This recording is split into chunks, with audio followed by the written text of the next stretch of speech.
वाङ् मे मनसि प्रतिष्ठिता मनो मे वाचि प्रतिष्ठितम् आविराविर्म एधि वेदस्य म आणीस्थ श्रुतं मे मा प्रहासीः अनेनाधीतेनाहोरात्रान् सन्दधामि ऋतं वदिष्यामि सत्यं वदिष्यामि तन्माम् अवतु तद्वक्तारमवतु अवतु माम् अवतु वक्तारमवतु वक्तारम् ॐ शान्ति शान्ति शान्तिः.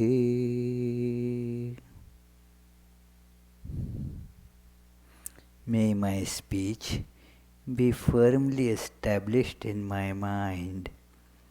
May the mind too be firmly established in my speech. O self-effulgent Lord, be revealed unto me. May my mind and speech enable me to grasp the truths from the scriptures.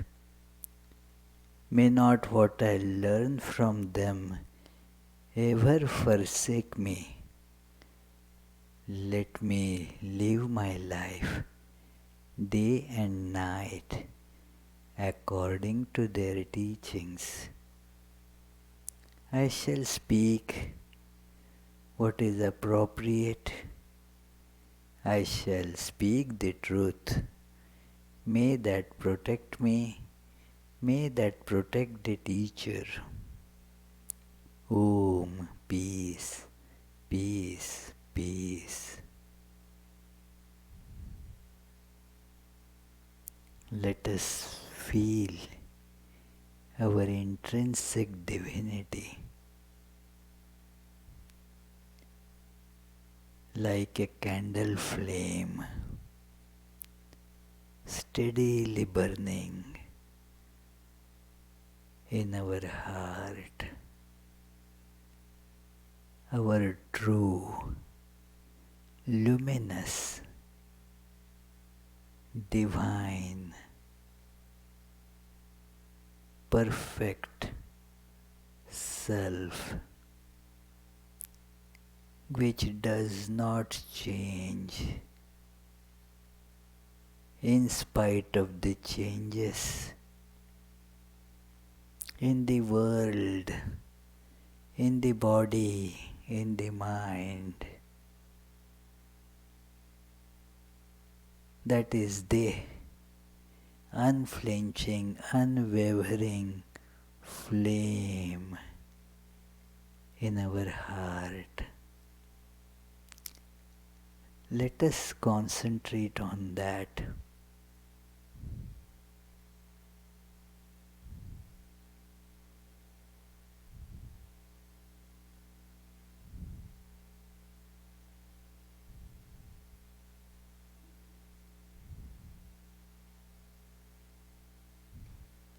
As I am concentrating on that,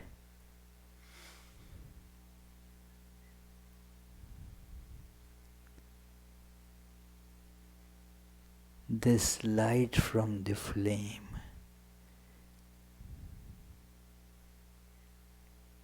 is becoming more and more intense, more and more pervasive too.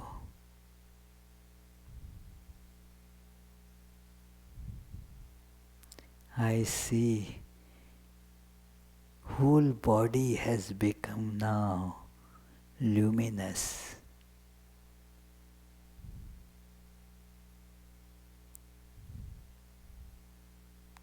I am made of light. the light of this self.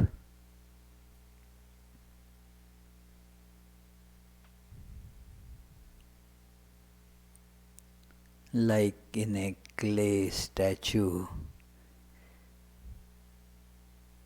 everything, all organs, different limbs, all is made of clay. So I see my bones, the muscles, the blood, various organs, the skin, everything from toenails to the tip of the hair on the head, everything is made of this brilliant, intensely luminous and beautiful light.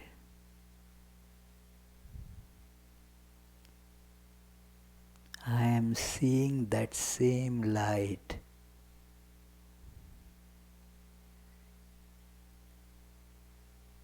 has filled the whole surroundings, the whole universe.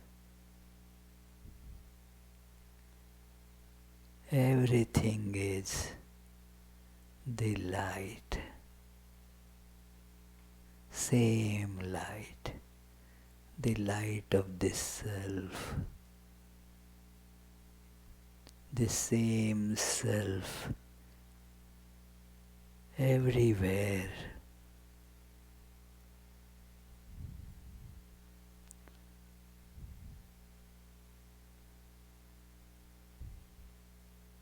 All that is this luminous self.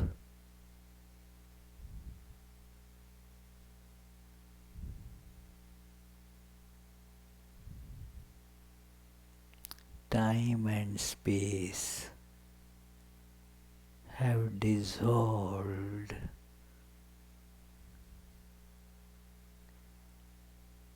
in this infinite ocean of luminosity.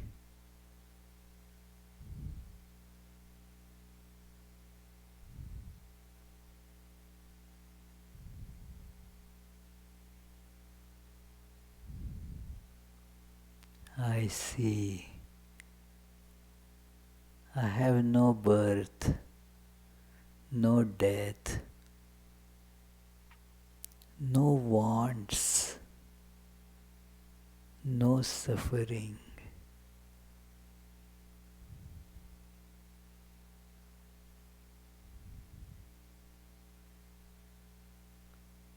I am bliss itself.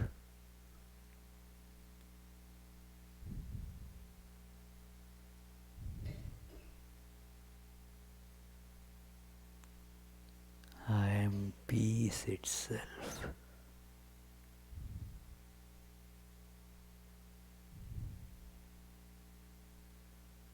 Om. Peace, peace, peace.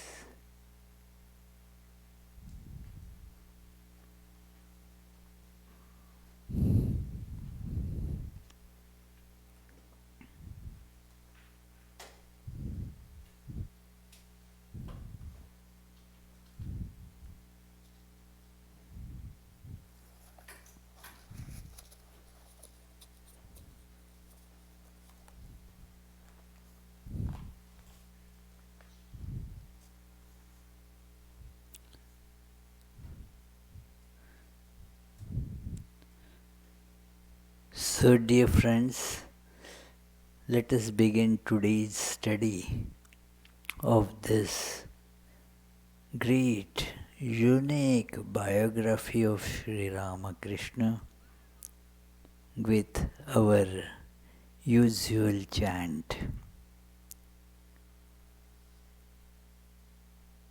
Om स्वकथामृतं तप्तजीवनम्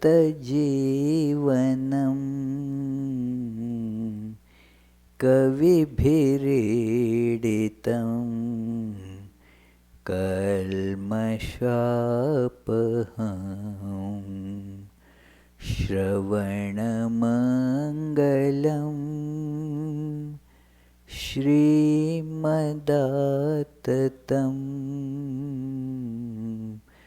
भुवि गृह्णन्ति ते भूरिदा जनाः.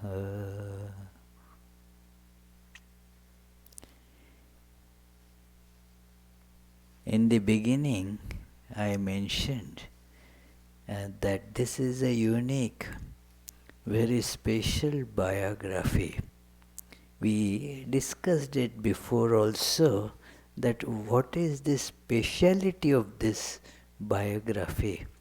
But let us remind ourselves of it again, so that we can appreciate the way things are discussed here, how the various aspects of Sri Ramakrishna's life have been brought out. We can understand that better when we see that special feature of this biography. And that is, it is not just biography of the what events took place in the life of a person. And normally you see the biography of a person means when that person was born, where the childhood was spent, what school did he go, how naughty that fellow was in the childhood, and all that kind of description, how that person gradually grew to the great stature, and then all those things that happened in the course of life, and finally how that person bid goodbye to this world. So that is the normal pattern of a human biography. But one important thing is forgotten here, and that is that we have not only this gross body, this physical body, but we have mind. And so the two together make a human life. And so if you want to write a biography, you have to write both these things. The various thought currents and the intentions that prompted the actions. And that is very important.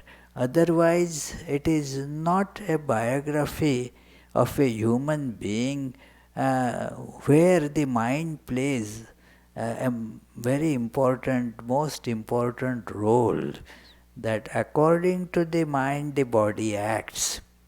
So it is important therefore to see the activities of the mind. It is very much important for anybody, but in case of the biography of an incarnation of God, this assumes still a greater importance, because in all of us you can deduce the mind, what is going on in the mind, by looking at the behavior. There is that branch of psychology also, although it is not given that much importance these days and should not be given. But it was at one time a very prominent school of psychology called behaviorology.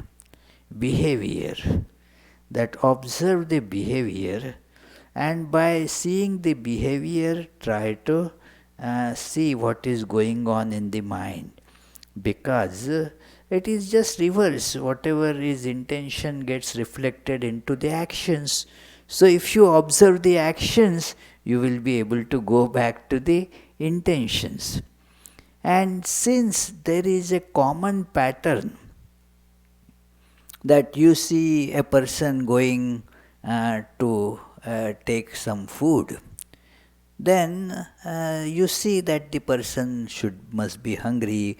The mind is now therefore prompting that person to take the food. If you see that person, say, buying a lottery ticket, then you guess what is going on in the mind of that person.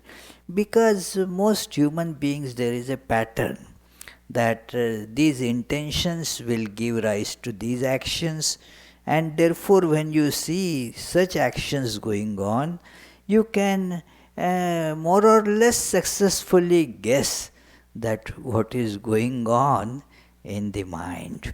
So this is why it has some credibility. It is not always true, but one guesses, like I told a story some time back, that it is a person was going in a bus and another gentleman was sitting by the side of that person. That person had a long beard. So this other man asked him, have you lost your bed sheet? What are you what the question didn't make any sense. Suddenly you are asking, we are strangers, we don't know each other. Suddenly you ask a question, have you lost your bed sheet? What does it mean? So he asked, why are you asking this?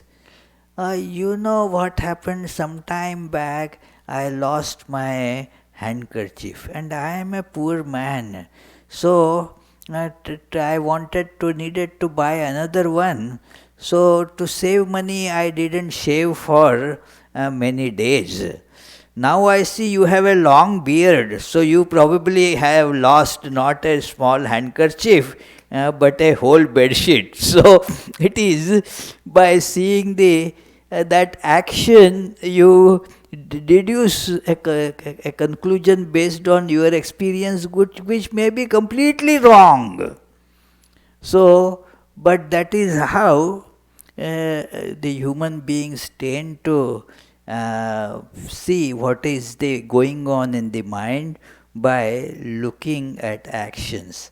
Now, with the incarnations of God, it is completely a different thing. Why? Because they have no desires except make all the people get this ultimate wisdom, making their life thus free from suffering. So they know the source of bliss and they want to share that knowledge with others so that others will also become blissful. And that is the only reason that they have assumed a human form, a body. There is no slightest intention of getting anything for themselves. And so, this is a very special case. Not an ordinary person at all here. And so, it is impossible to deduce what is going on in the mind by looking at the external actions. Therefore, Swami Saradananda has taken care. Saradananda, the author of this book, a direct, intimate disciple of Sri Ramakrishna, he has therefore taken pains to explain that what are the various attitudes, the moods in which Sri Ramakrishna's this life developed. And he has described these moods. So the original name of this biography is Sri Ramakrishna Leela Prasanga. In Bengali, he wrote this original biography, Sri Ramakrishna Leela Prasanga. Since this same word Leela Prasanga can be well understood in many Indian languages, the same title has remained in Hindi, in Marathi, in Gujarati, because the word can tell the meaning. In English, it is earlier one version by Swami Jagadananda, who translated it first for the first time. He told Sri Ramakrishna and the great master. Then a later translation by Swami Chetanananda is titled as Sri Ramakrishna and his divine play. Now the word play is very important here, Leela Prasanga. It is more literal and more, I would say, meaningful translation of the title. That Leela Prasanga, divine play. Leela means play. That something is done playfully or something is just enacted where the action is of a different type. Like somebody acting in a play. Then in the acting, that person assumes a different identity. Like I am Julius Caesar. Now the person is not Julius Caesar, and the person's name is something different. I am John Smith. That person knows that. But I am acting in this play Julius Caesar, and it is all acting. And nothing is really happening as such there. Otherwise, he wouldn't go for that play if he knows that he is going to be murdered at the end. So, why would he go to act in the play? He knows that it is just a show, an acting, and then he and the one who is acting, Brutus, who is killing him, both of them will go to Starbucks and sip coffee. It is after the play is over. So in the play there is this assumed identity, Julius Caesar. I am Julius Caesar. But even while he is acting Julius Caesar, he is very much aware that I am John Smith. And so it is Sri Ramakrishna is acting as human being, expressing different moods while being fully aware that he is divine. That is the difference between we and Sri Ramakrishna. Each of us is actually truly divine. Human being is just a garb, an assumed thing, and we have taken up this body and just are acting here. But we forgot our true identity and therefore are suffering. Whatever is happening in the play, we think it is actually happening to us, and thus get buffeted in this world. It is because the play has to have lot of melodrama, so people go to see, lot of crying and emotional scenes and all have to be there.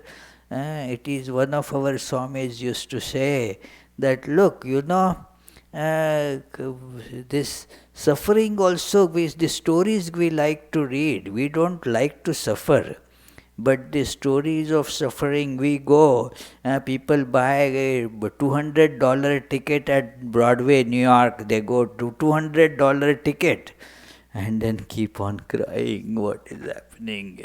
So all those plays. So they pay $200 to cry there. Go there and cry. But that is just assumed thing, stories. They know that it is not actually happening. But in life we do not understand this fact that it is a show, a play that is going on, and just we are following the script, that's all. So, Sri Ramakrishna knew that. So the life was being led very differently. Just imagine, it is, for example, if our Muni Krishnan knows that it is just a garb, he is acting Muni Krishnan, but he is actually God, divine. He has no birth, no death. He is all pervading.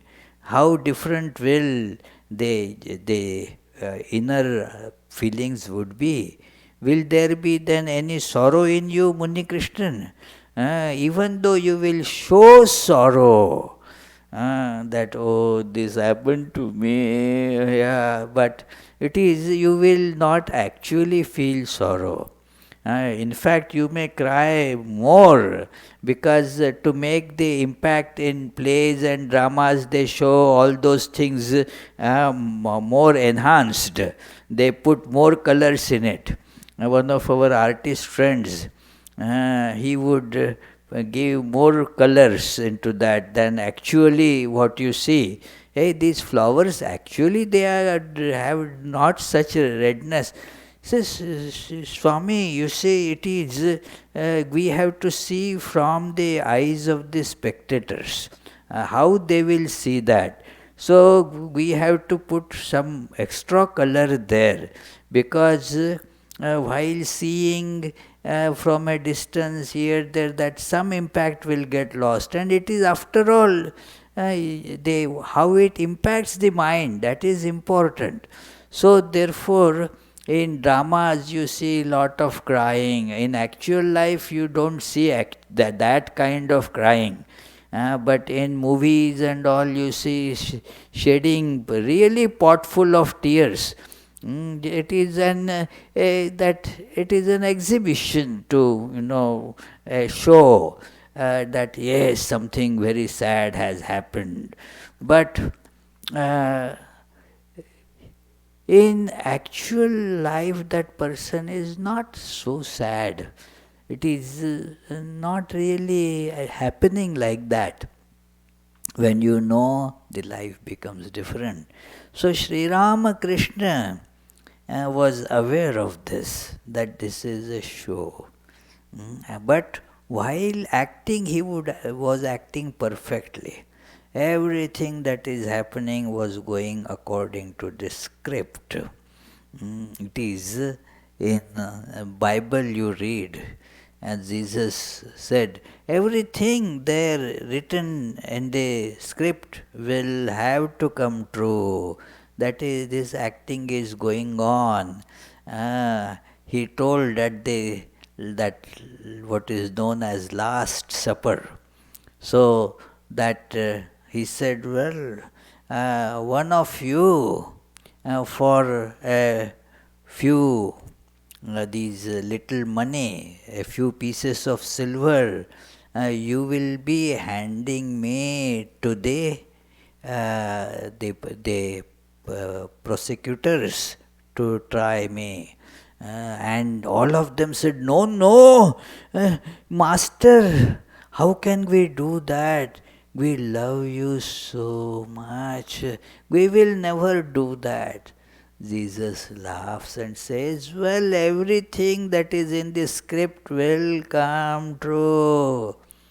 And then Judas, one of those disciples, he called those, and they offered some money, temptations come any time. You resolve that I will not do something. It happens to me several times that I resolve that I will not eat so much sweet and all that. But then when they come right in front of me, then that resolve collapses.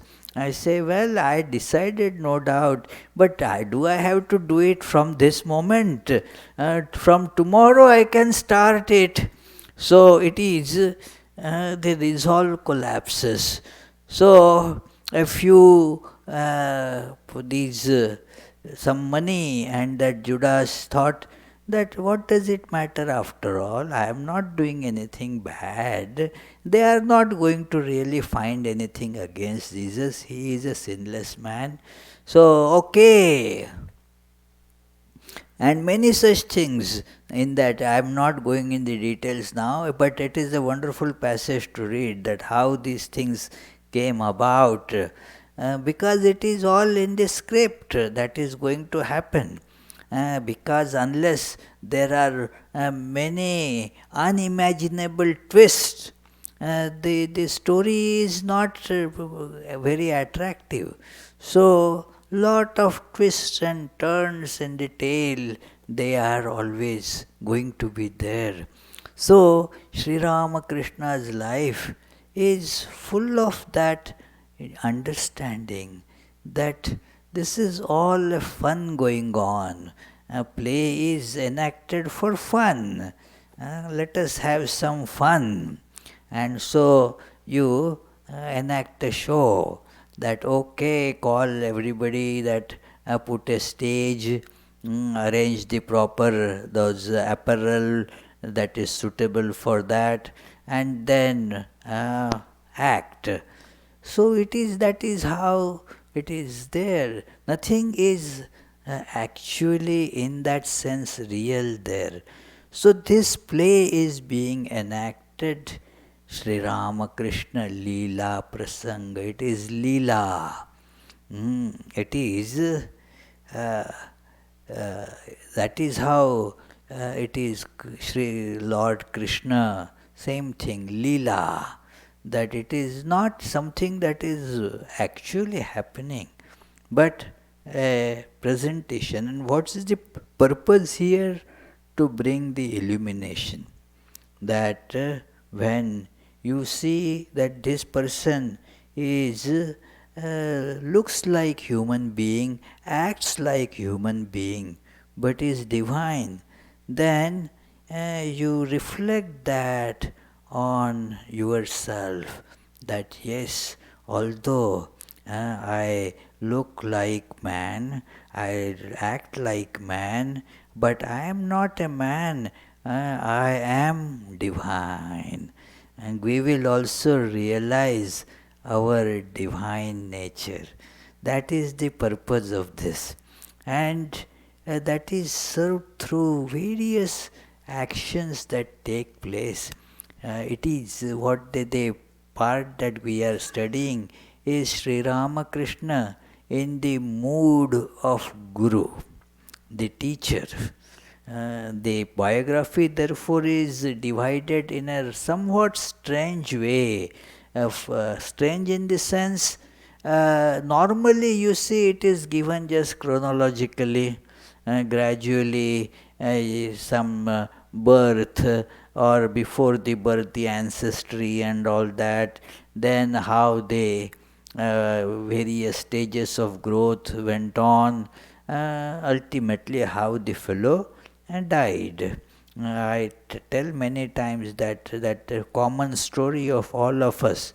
Solomon Grande, born on Monday, thistled on Tuesday, married on Wednesday, ill on Thursday, worse on Friday, died on Saturday, buried on Sunday. That is the story of Solomon Grande. It is common story of all of us. So that is how it is presented chronologically. That we have an idea of chronology, that is how the things will be moving. So it is, we don't say that first that fellow died and then was born. No, it is We do not say that the chronology is taken up that first he went to school and then he was born. That is not acceptable. We first birth, then we'll go to school. So it is. But this biography is not written like that, not exactly chronological, but the various moods that came over to Sri Ramakrishna at different times.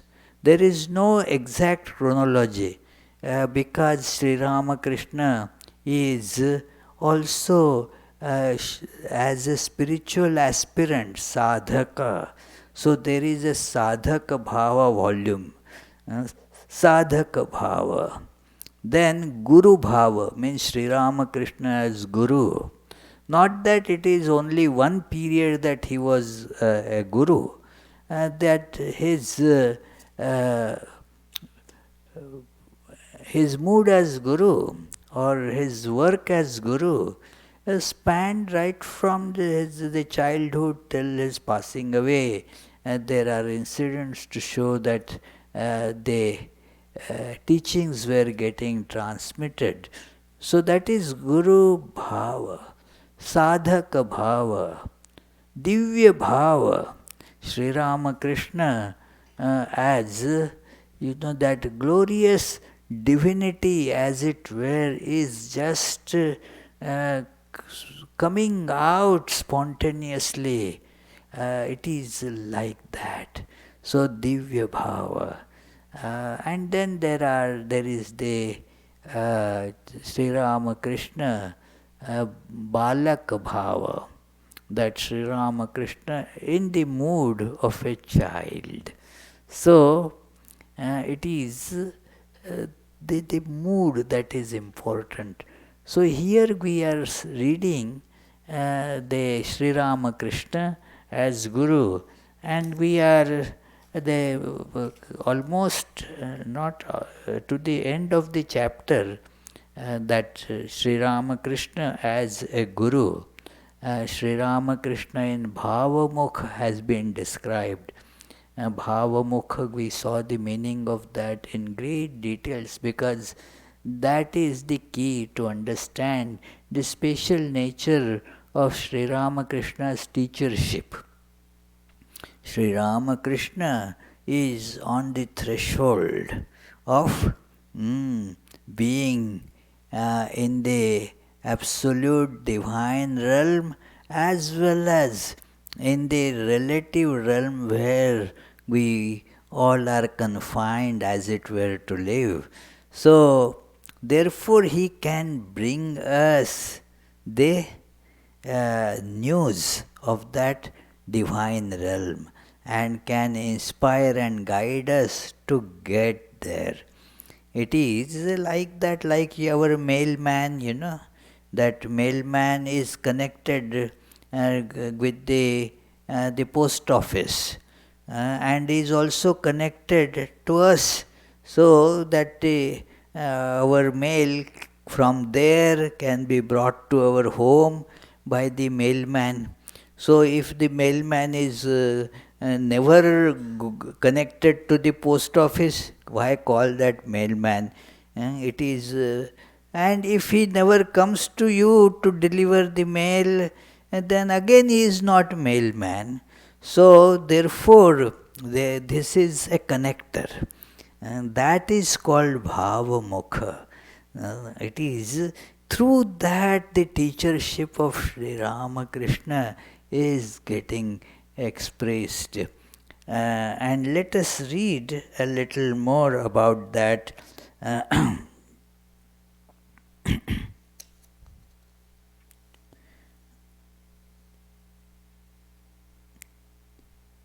That it is how a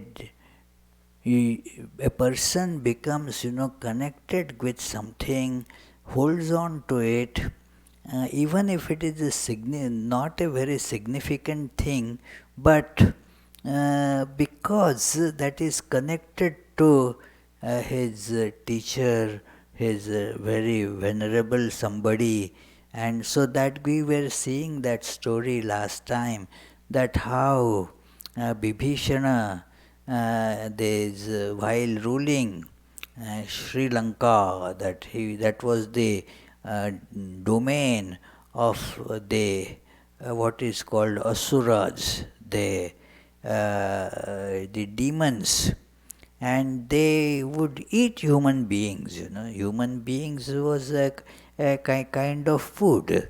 So somehow a human got to that shore, and they thought, wow, that we will have a nice feast today. We got a human being to eat. So, but when Bibhishana, the king there, got the news, human being, immediately he thought of Rama. And with great devotion, he brought him to the palace, gave him all the articles, and with lot of respect and honor, made arrangements for him to go back to his homeland. Why this adoration? Because Rama was human being, in the at least the form was a human, and this is also human form. So this reminded him of Rama, and thus the devotion came there. So that is the secret of what we call worshipping God through various symbols and images.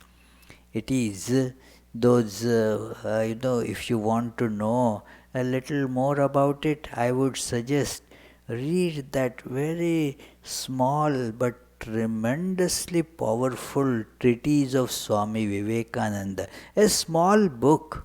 Apparently, one may think I can finish reading it in an hour, and it is, yes, possible.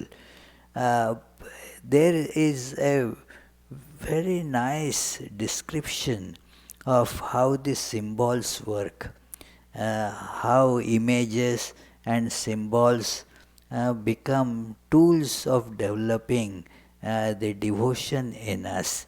Bhakti Yoga is the name of that little small book. It is Bhakti Yoga. So this Bhakti gets the chance to express through these symbols. The devotion flows when there is a connection. So Sri Ramakrishna used to emphasize that. After telling this story, the master continued, this happens at the onset of true devotion. Even from a trifling thing, a person feels a divine impulse and becomes absorbed in ecstasy. There is a story that uh, at one place, Chaitanya Mahaprabhu, he went to that village and learned that this village, everything has some speciality, every place, every town, that when people come to Rhode Island, we tell them so many special things about Rhode Island. Nothing much, but some special thing has to be told. So it is, we tell them about it. And now this is that being told that Chaitanya Mahaprabhu in this village, what is the special feature of this village? This soil of this place is specially used for making those drums. The musical drums, I mean not the storage drums, but the musical drums that are played all over.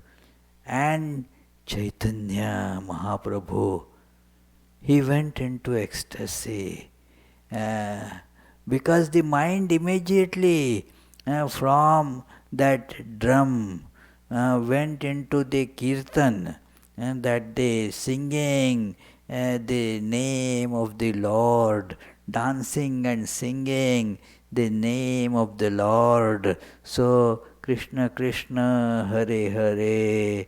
So he went into that and then into Krishna. So became one with Krishna by just hearing that this is the earth from which that is done. This earth of this village is used for that. So that was enough for Chaitanya. That story is told here. And we experience it in our life also. That when we see, for example, it's very small, insignificant thing that connects us to the user of that thing. Oh, well, uh, this is the seat where my grandfather used to sit. This particular this place and this there.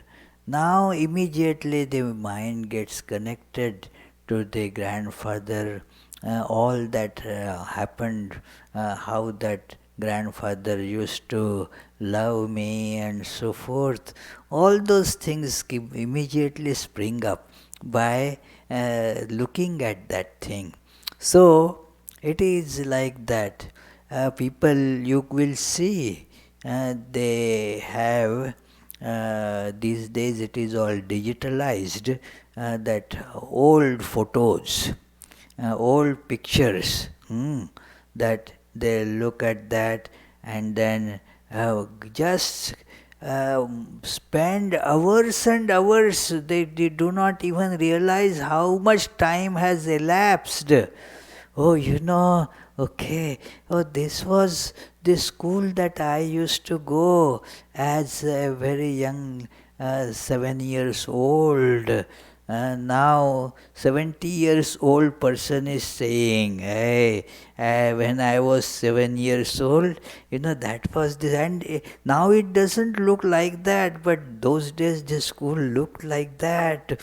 And you remains that you just get lost in that nostalgia by maybe just looking at one picture. And there is just this picture. Those who are not connected to it will not feel anything about it.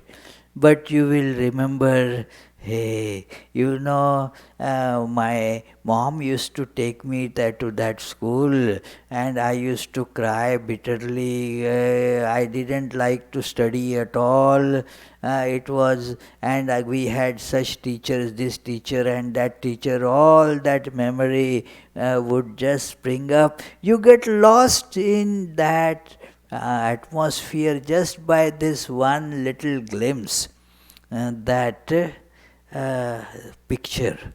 So sometimes it may not be even a picture, just a pencil from that times. It's from the old things that pencil comes up, and then that pencil takes you to those old past era. So this is how the images, symbols, they are so important. We should not denigrate them. They have a great value in life. So Sri Ramakrishna explains that anything connected with a divine impulse, that becomes then for a devotee a very, very dear. That, oh, it is connected to my beloved God. Those who are not devotees will not feel much about it. Uh, this is, after all, just a picture, a glass. What is there? That is nothing much. God is everywhere. Why you have to come here to bow down and pray with folded hands? God is everywhere. Why not just think of God being everywhere? That person does not have the slightest devotion. the awareness of God, and that is why it is being said like that. If there is an awareness, that feeling will have the upsurge, and thus with a little understanding you can see these things. One man came and saw that right there where the image of God is, it is now a clay image, not even clay, stone image, and the roof was cracked, and so this man, out of devotion, was holding an umbrella over that stone image. He himself was getting drenched, but was holding the umbrella on that image. Now the person who has no devotion will never understand this. Hey, hold it on your head. You are getting wet, you see. That is after all stone. What does it matter? But for devotee it is not stone, It is when Swami Vivekananda was asked, do the Hindus, do they worship stone images? He replied, I have never seen in my whole life that a Hindu offering prayer saying that, "Oh stone, please shower blessings on me." It is not that, it is that image connects that person to God. And without images it is impossible for human beings.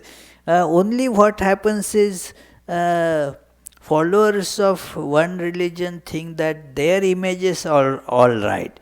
The others, they are superstitious. So this is the difference, that's all. So it automatically creates a sense of being very dear. So this is how you see the devotion increases. So that incident is described here in Chaitanya's life. Once in Dakshineshwar, a proud yet sincere young devotee was raising objections to what the master was telling him. The master told him 3 or 4 times, but still he continued arguing. The master then gave him a sweet scolding, saying, "What sort of a man are you? I am telling you, yet you do not accept my words." Immediately, the young man was touched by the master's love. He said, "Oh, of course, I accept whatever you say. It was for the sake of argument that I spoke like that way." So, now what happened? What changed? That touch. That because of that love for the master, I am telling you, still you are not understanding it, not able to agree with it. What is this? Immediately the things change, you see. Because there is somebody who is, as authority, somebody who loves you so much. Now that makes a different impact. So, this is how the human connections, the symbology, the loving touch, all that come together to become a helpmate in our spiritual practice. That all these become very helpful. And thus our minds gradually undergo transformation. It is sure transformation, but it does happen slowly, very gradually. In some cases it may happen very quick, but in most of us it takes long time to change, because it is so much attachments to the world, so much of wrong ways of living life for gone for maybe how many decades or how many births we have been living like that. So it takes time to change.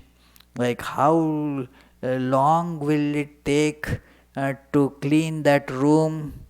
It does not just depend on the size of the room. Our friends were here clearing the clutter, and cleaning that small room there in this building, uh, just by the side of the library. A small room, but it took them almost the whole day, isn't it, Abhijit? Hey, from morning till almost late afternoon, the work was going on. Because how much clutter is there, how to separate it, what is to be kept, what is to be thrown. So, all that takes time. Because if there is no clutter, then it can happen in no time. So, great pure souls like Vivekananda, no clutter, just goes into samadhi. But other people, ordinary mortals, their minds are so entangled in these things that to take it out takes lot of efforts. So it is Adishwaranandji, a great Swami here, used to give a nice example that if it is just dust on the floor, you want to clean it, just run a quick vacuum cleaner. Oh, and dust will go away. Now, if there are stains, well, depends on what those stains are. You may need to wipe them with soap. Some are very tough, sticky stains. Even with soap, they don't go. You need to get some special that cleaner to put there. See if that takes it. And sometimes it has become so ingrained into that flooring that you don't have any other way but to take that piece out and put another one there, because you cannot clean it without that. It is in our basement in the dining room. There is a small patch where some such solution had fallen. It has become all ingrained with the carpet. So now you keep on rubbing, nothing will happen. A drastic transformation is necessary. So in our life also, if we examine lot of work, lot of different applications, different tools have to be put in to clear this dross. Then we are educated and intelligent people, so the work becomes much more. Like that a tabla teacher was telling, somebody asked him that how much time will I need, say, will I be able to play something in 6 months? He took a deep breath and said, depends, have you learned tabla before? He said, no. Then maybe 6 months you can do something. Had you learned before, then it would have taken 2 years. Why? Because first to unlearn the wrong things, the wrong habits and all that, that would take time. And then to learn. So our this intelligence has made us, get into the world very deep. And so now to extricate from there, And that with all that learning, the ego builds up.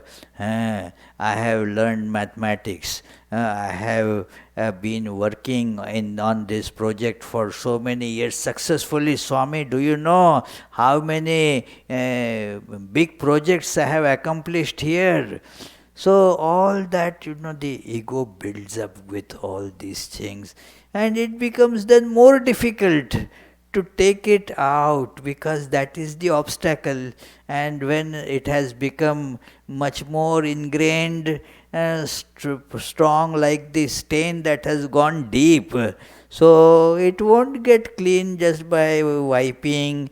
And so a lot of work is needed. That is called sadhana.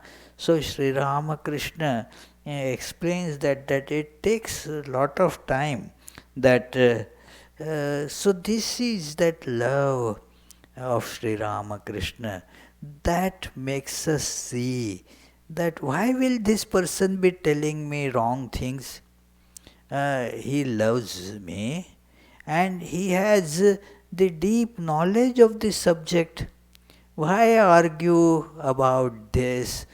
Don't argue. It is like you go to the doctor, you know that the doctor is your well wisher, and has the knowledge of the subject.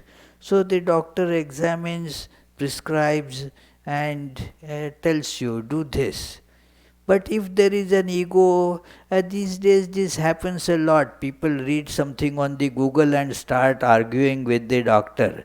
That I read it there. Now all these things, whosoever knows a little bit puts it there. This man cursorily reads a little bit and thinks, hey, now I know everything about this particular disease. And thus start arguing with the doctor. And now the doctor has spent say 10, 12 years in studying these things, has treated thousands of patients maybe, and so that is telling you, and is your well-wisher. Really sincerely wants you to get cured.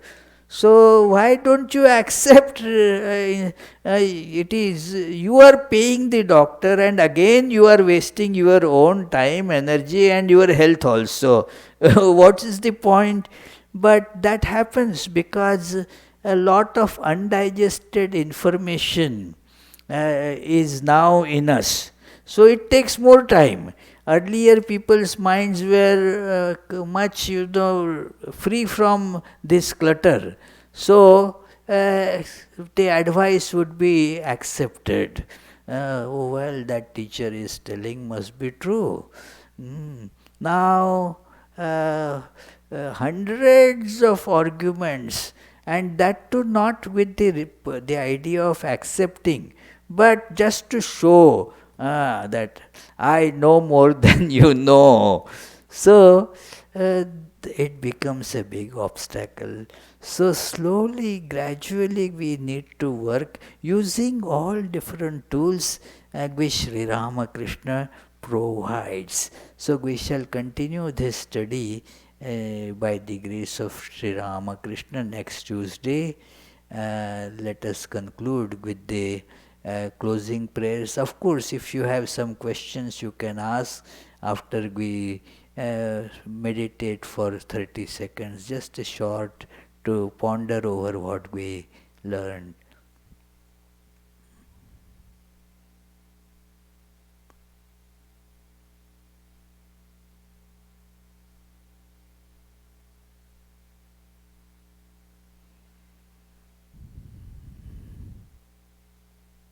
Yes, please. Any question? So good, no question. Oh, you have a question today, okay. I thought I was looking at Charlie, but he is not asking anything today. Huh?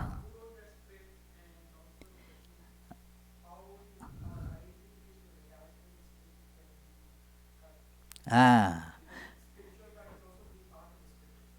Yeah. It is first question, who wrote this script?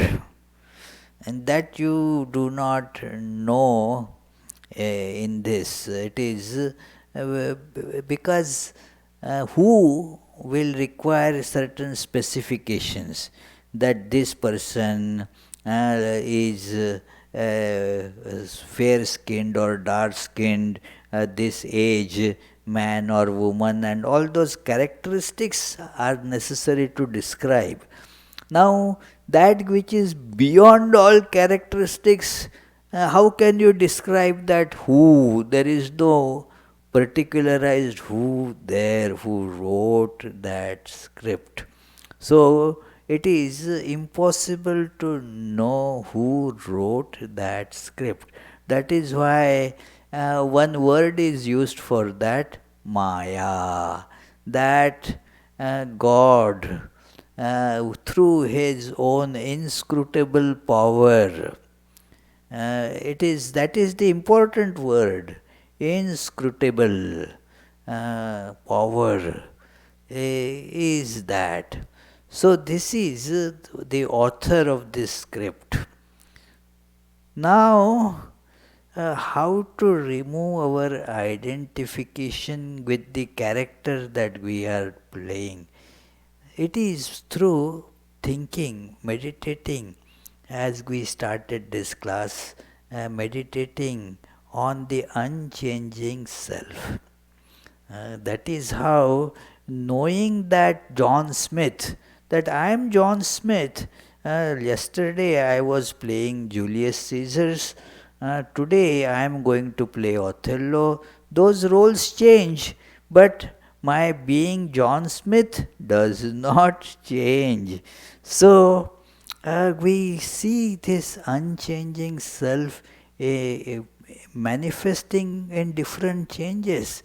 That yes, Shrikant as a child, and Shrikant as a young student, Shrikant as a mountain climber, Shrikant as a manager of a business, Shrikant as a spiritual aspirant, and all these things are different facets, as if they are different plays.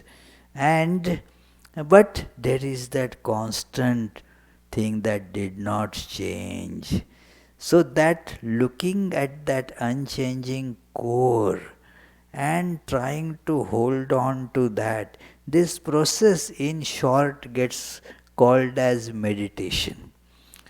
Trying to discover that unchanging aspect, what is called in Bhagavad Gita and other Upanishads, that Akshara, Kshara and Akshara, that changing Kshara and unchanging Akshara. So, holding on to the Akshara through meditation tells you that this comes and goes, this is not real, that which does not change. And what does it tell you? Something that does not change is not within the realm of space and time. Space and time means change. So this unchanging means beyond time, beyond space. And so everywhere it is. You know that it is. That I am, is an awareness that can never be removed. I am. Now that I am gets confused with the next part of that sentence. I am so and so. That so and so keeps on shifting. I am sick, I am healthy. Changes are there. Like somebody just wrote, I was not able to come because I was sick. I will get well soon, then I will come. So this comes and goes, sickness comes and goes. My being short or being tall comes and goes. It is some time back, not too long ago, because time is compressible, expandable. So, some time back, I was just 1 foot tall. It is just I have to go back, say, 65 years. Then I was just 1 foot tall. Now it underwent change. It is that is how changing aspect. So when you know that it is changing, you will not get identified with that. But with our body and mind, we forget that it is changing, and thus we get identified with that. Something is changing, you will not get identified. For sure. It is just as you do not get normally, as some do get into that also, but mostly you will see people don't get identified with their, say, attire, the clothes they have put on. This is not me, this is my shirt, my coat, my dress. This is not I, that people know, and so do not get identified with it. Yesterday I had put on a blue dress. Today I feel like putting on a red one. So, because it is dress, it is not I. One never gets identified with that. So, similarly, body, it is changing. It is being seen, like just as I see this shirt, I see the body also. So I am not that. It is, you can at most say, and that just as I say my shirt, you may say that my body. You are not that. As this analysis moves forward, and you hold on to the conclusion, and that so that you don't fall back. Once you come to the conclusion, I am not body. Now hold on to that. Our failure in understanding is because we let that fall off. In our mathematics class, this used to happen very often, that one theorem is proved. Now the next theorem that is to be proved already takes the earlier knowledge, earlier proof for granted. Otherwise you will be in every class doing the same thing. So now we also should thus, after concluding that I am not the body, now hold on to this conclusion. That and the corollaries spring up then. Then I have no birth, I have no death, I have no gender specifics, I have no these sexual orientations or any such things. All those things associated with body are not I. They are extraneous. I am not that. So this is the way, that is the way for what is called Atma Vidya, that examine, is it you? Make a critical examination. Is that you? No. And then hold on to it. Immediately you will see, as long as one can hold on to it, the identity that I am body, I am so and so, that will not come. Okay, what else you wanted to say?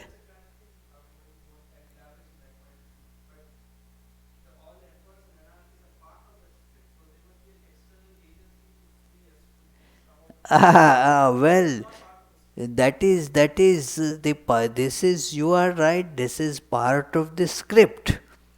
But it is here that many times this confusion comes up, and it is taken as an excuse that okay, in my life script there will be some time, that I will be doing spiritual practice, and when it comes it will get done. Why should I worry now about it? Do you mean something of that sort? That this is part of the script after all? Yeah, it is all part of the script, no doubt. And it has many variations. If you ask a person, why did you not come for meditation, why? God did not inspire me. It is job of the God to inspire me. When that God inspires, I will do. So this is, if you know that it is script, the life will become different. Holy Mother said that in such a clear manner, that somebody asked that if God does everything, then whatever wrong things I do, that also is done by God. Holy Mother just did, instead of giving an elaborate reply, asked a counter question. Are you talking it knowingly or unknowingly? Just we read everything is done by God and parrot it, that's all. There is a script.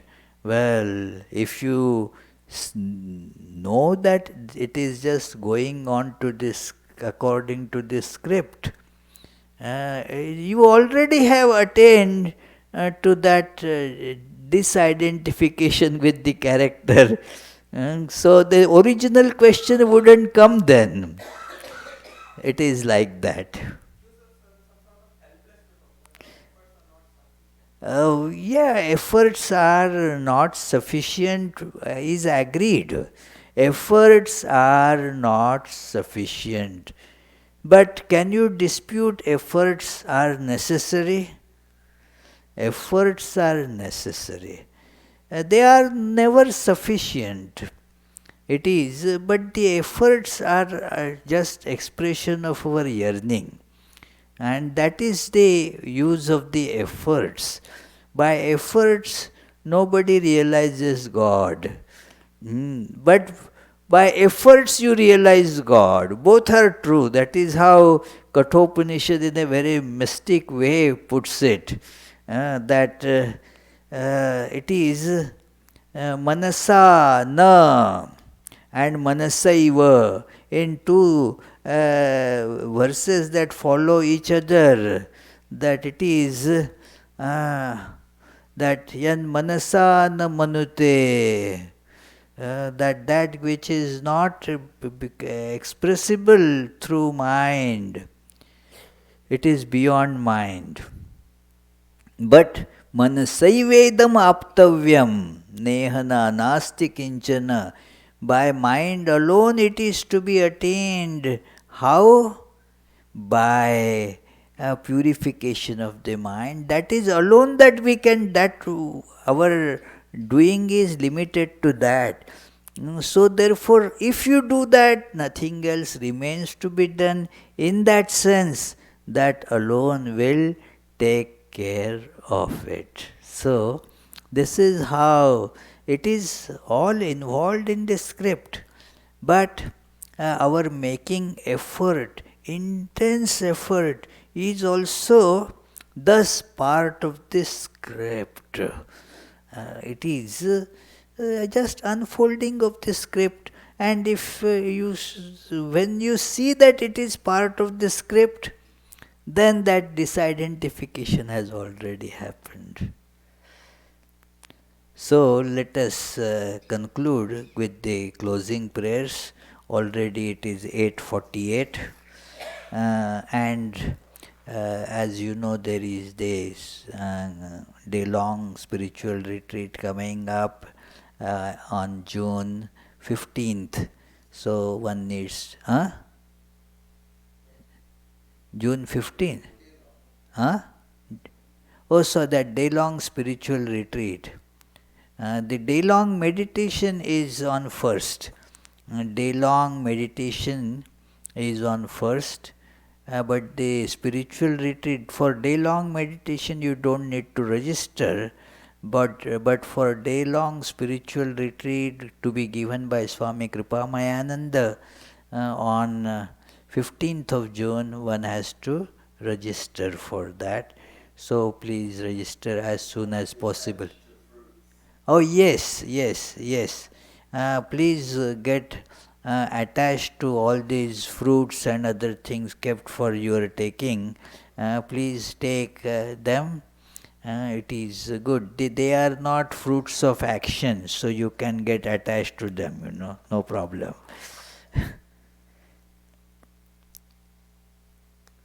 May the Divine, who is Father in heaven of the Christians, Holy One of the Jewish faith, Allah of the Muslims, Buddha of the Buddhists, Tao of the Taoists, Great Spirit of the Native Americans, Ahur Mazda of the Zoroastrians, and Brahman of the Hindus, lead us from the unreal to the real, from darkness to light, from death to immortality.